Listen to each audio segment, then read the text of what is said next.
This lecture is about writing and the sort of grammar and vocabulary that you need to use in order to pass the test at level 7 or above. So, no matter who we are, we all need to improve our range of grammar and vocabulary. All writers are constantly learning new words, coming across new words, and improving the range of their vocabulary. We always, if we read a lot, we encounter new phrases, new ways of saying things. There are always new words being introduced into the vocabulary, and we have to find ways of actually how we're going to utilize them within the language. But as a second language speaker, you're obviously going to encounter more new phrases and vocabulary and grammar than someone who is a native English language user. So your essay, in order to pass IELTS at a good standard, then your essay is going to be assessed on the range of grammar and vocabulary that you actually use in the essay. So the sort of things that the examiner is going to be looking for when they mark your essay is a variety of sentence structures and a wide range of vocabulary. So the range of vocabulary refers to the variety of words that you use in your essay. And in order to improve your vocabulary, you need to focus on using things called modifiers and synonyms. The range of grammar refers mainly to the variety of sentence structures that you use, and there are, broadly speaking, simple terms, three sentence structures that the examiner is expecting you to use in your essay. A simple, compound and complex sentence, 3 different kinds of sentences. It also refers to other aspects of grammar, such as the use of nominalization and modals. So let's go back to the sentence structure. You'll need to use a variety of sentence structures, and there are, as I said before, there are 3 main types of sentence structure: simple sentences, compound sentences, and complex sentences. What is a simple sentence? A simple sentence has one independent clause that stands on its own. So, as an example, computers are useful tools. A compound sentence is a sentence that has more than one independent clause. So in this type of sentence structure, independent clauses are linked together, usually by a conjunction. So the conjunctions would be and, or, nor, but, yet, so, or for, just as some examples. You might also use adverbs as conjunctions, such as however, nevertheless, otherwise, instead, also, moreover, furthermore, besides, consequently, therefore, thus, likewise, and there are many more. Those are just examples. So let's go back to that first sentence that we looked at. Let's take 2 sentences. Computers have improved the way people communicate at the workplace. And the next sentence, an increasing number of companies are now using the email as a form of communication.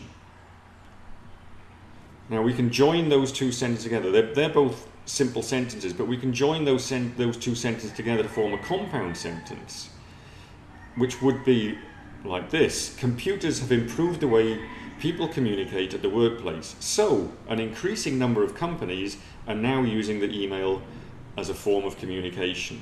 So now both sentence 1 and sentence 2 have been joined by the word so, and that is now a compound sentence. So another example of compound sentences, let's take the first sentence: the internet is being used worldwide, and sentence 2, many people do not have access to the internet. So let's make that into a compound sentence: the internet is being used worldwide, however, many people do not have access to it. So you'll notice in that as well as joining the two previous sentences together with the word however, instead of repeating the word or the phrase the internet at the beginning of the sentence and at the end of sentence 2, now in the compound sentence, instead of repeating the internet, we now say to it, rather than to the internet, because we don't want to repeat the words the internet at the beginning and end of the sentence.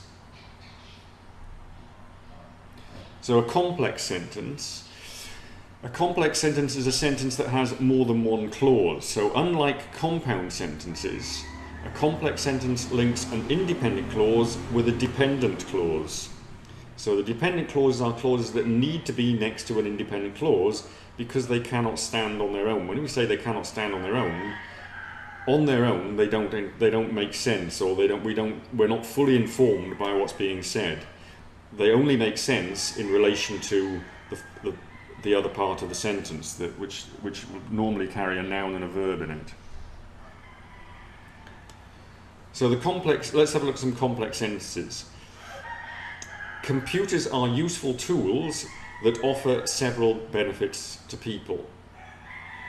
So the independent clause there is that computers are useful tools, and that can stand alone and it makes sense on its own.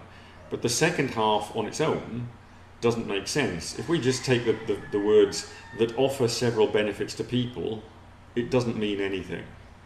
But if we put the two clauses together, computers are useful tools that offer several benefits to people, and it now makes perfect sense. The conjunctions that we use to form complex sentences are conjunctions of contrast. So we might use the words although, though, even though, while, or whereas. We might use conjunctions of cause and effect, as, since, because, in order that.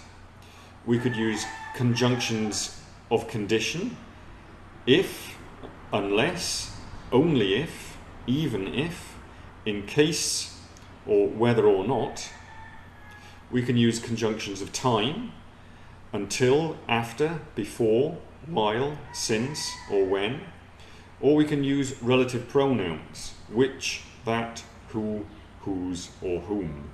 Again, let's have a look at another complex sentence. Sentence 1 is that computers can be used in harmful ways. And sentence 2, computers offer several benefits to people.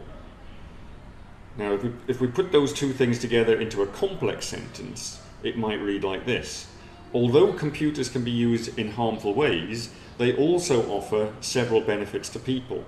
So another variation on that particular sentence, we could say that in sentence 1, computers are useful tools. And the second sentence would be, computers offer several benefits to people. Let's have a look at some more complex sentences, or constructing some complex sentences. So, computers are useful tools. Computers offer several benefits to people. So we could make a complex sentence out of that in two different ways. Computers are useful tools that offer several benefits to people. Or we could say, because computers are useful tools, they offer several benefits to people. If you look at the other lessons that are in the app, you will find that there are more examples that you can do where you can practice forming compound sentences. So you'll find the notes to this video, and you will also find a practice where you can put together compound or complex sentences from the sentences that are provided in there.